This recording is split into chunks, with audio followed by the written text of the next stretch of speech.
welcome to the Rec Room. I'm Drew here to give you our prediction for the top 10 movies in the box office this weekend. Starting with number 10, we have A House with a Clock in Its Walls ticking its way to $2 million this weekend. And coming in at number 9, we have Bad Times at the El Royale. This one premiered last weekend at $7.1 million. We think it's going to take a hard dip in its sophomore frame this weekend, only making $3 million.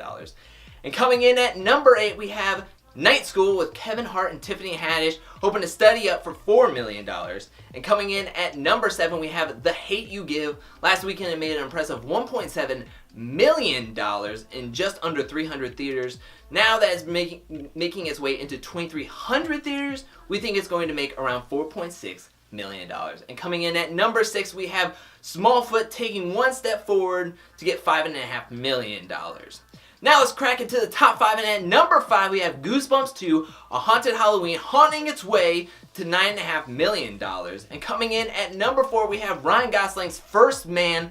Last weekend, in its opening weekend, it came under a lot of people's forecasts, only making $16 million. However, we think it's going to hold pretty well, making $10 million this weekend. And at number 3, we have Venom. Now this one was the number 1 movie for the last 2 weekends in the box office. However, we think it's going to fall to number 3 this weekend, making $15 million. And at number 2, we have A Star Is Born. Bradley Cooper and Lady Gaga singing their way to $18.5 million.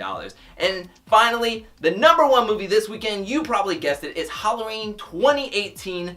Now, it's been 40 years since Mike Meyers and Laurie Strode met on that fateful Halloween night in 1978. They're back for a night of revenge. This movie is premiering in 3,700 plus theater count. It's also getting a lot of great reviews on Rotten Tomatoes and Twitter.